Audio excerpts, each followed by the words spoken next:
Pak Ustadz, saya punya dua anak laki-laki, 11 dan 13 tahun. Mereka lebih takut kepada syaitan daripada melakukan dosa seperti meninggalkan sholat dan melawan kedua orang tua. Tolong nasihatnya. Ya. Anak saya ada di ruangan ini sekarang. Tentu saja bagi si ibu satu hal yang positif saja kalau mengingatkan anaknya, dan bagi anak tentu kita nasihatin ya. Pertanyaannya, kalau umurnya seperti ini berarti umurnya seperti anak saya juga nih ya.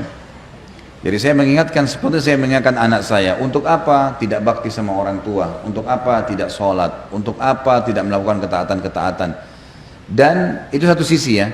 Padahal sebenarnya semua ibadah, saya pernah jelaskan ini, semua ibadah itu kalau dikerjakan pasti membuat ketentraman jiwa. Seperti misal, nggak ada orang habis sholat lalu dia sumpek, nggak ada.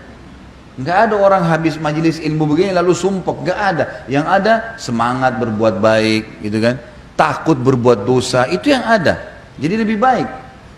Nggak ada orang yang berbuat ketaatan termasuk bakti dengan orang tua, termasuk bersedekah, termasuk baca Quran, dibenci oleh masyarakat manusia, nggak ada. Jadi Allah perintahin, dijanjikan pahala yang besar, di mata manusia juga disukai. Nggak ada orang yang bakti sama orang tua lalu dibenci sama orang, itu tidak ada. Dan ada hadis Nabi Muhammad SAW, dengarkan baik-baik anak-anakku, ini kalimat yang penting sekali. Kata Nabi SAW, jagalah kehormatan, kesucian, kemaluan kalian, maka Allah akan jaga kehormatan, kesucian, kemaluan pasangan kalian. Dan berbaktilah dengan kedua orang tua kalian, maka Allah akan karuniakan kalian anak yang berbakti dengan kalian. Jadi jangka panjangnya adalah, kalau sekarang bakti dengan orang tua, nanti Allah kasih anak yang bakti dengan kita. Jangka panjang, kalian akan dewasa, kalian akan menikah, nanti punya pasangan, punya anak. Sekarang bakti sama orang tua, Allah kasih anak yang bakti juga dengan kita. Saya punya ayah, alhamdulillah masih hidup. Saya kasih contoh dan saya lihat depan mata saya soalnya. Pada saat ayah saya lagi mau jalan, saya coba melakukan apalah yang terbaik. Saya kadang-kadang kalau lihat beliau, saya siapkan sendalnya, lalu beliau pakai sendalnya. Kalau mau naik mobil, saya bukain pintu. Mungkin itu ijtihad, upaya yang saya bisa lakukan lah. Walaupun tidak ada apa-apanya dibanding perbuatan orang tua saya buat saya gitu. Doa mereka sekali saya sudah luar biasa buat saya. Tapi subhanallah, ada anak saya 3 tahun laki-laki, setiap kali saya mau keluar, saya kalau mau keluar diambilin sama dia sepatunya.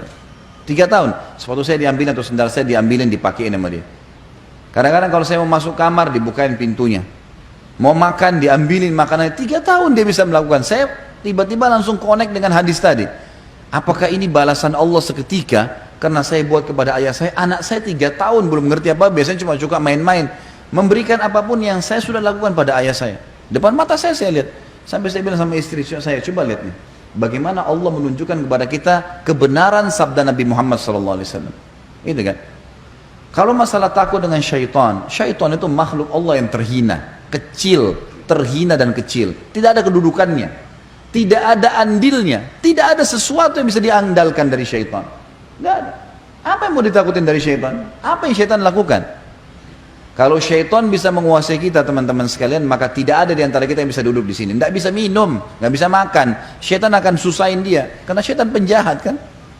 Tapi syaitan buktinya nggak bisa buat apa-apa, kita bisa makan, kita bisa minum, dia cuma membisikkan saja. Dan Allah mengatakan dalam Al-Quran, A'udzubillahi minasyaitonirrajim, fala takhafuhum wa khafuni in kuntum mu'minin. Jangan kalian takut pada syaitan, dan hanya takut kepada saya kalau kalian benar-benar beriman. Nggak ada yang perlu ditakutkan dari syaitan. Makanya khusus untuk ini, ibu yang bertanya dan anak-anaknya bisa baca buku judulnya Jangan Takut Syaitan, terbitan Pustaka Tazkiyah, satu penerbit dengan buku yang sedang kita bahasin, lebih tipis saja. Situ dijelaskan siapa itu syaitan, kenapa kita tidak perlu takut dengan syaitan, apa langkah-langkahnya menyesatkan manusia. Nggak ada perlu ditakutkan. Sisi yang lain, ibu yang bertanya tadi dan anak-anaknya, mulai sekarang dan seluruh muslimin yang mendengarkan ceramah kita, baik pemirsa ataupun mungkin di sini Bapak Ibu yang hadir di sini, yang mengikuti pun di YouTube, yang mengikuti ceramah kita atau di web, maka ingat satu hal Bapak Ibu sekalian berhubungan dengan syaitan. Syaitan itu makhluk Allah terhina, tidak ada yang perlu dikhawatirkan dari mereka, dan syaitan hanya bisa membisikkan saja, tidak lebih daripada itu. Tidak lebih daripada itu. Tidak bisa berbuat apa-apa. Kalau ada orang yang melihat penampakan itu karena dianya bermasalah, mungkin dia takut sama syaitan itu, atau memang dasarnya dia pernah belajar tenaga dalam kah, dia pernah ke orang-orang yang tidak pintar lah, ya. Pernah ke orang tidak normal, semua ini. Akhirnya jadi terganggu jiwanya. Jadi nggak perlu takut sama syaitan untuk apa? Dan tinggalkan semua media, fasilitas yang membawa pada itu. Tonton-tontonan, adanya syaitan, adanya rugen tayangan, adanya ini, itu semua khurafat, dusta, merusak akidah. Terutama film-film horor tuh, dusta, nggak ada pocong jalan tuh, nggak ada. Nggak ada. Ada yang pernah lihat dengan mata kepalanya pocong jalan? Mana coba? Nggak ada. Film direkayasa itu, nggak ada. Sama sekali nggak ada. Memang itu sudah syariat kita menjelaskan, dan itu fakta lapangannya begitu. Jadi nggak ada. Apa yang perlu ditakutkan?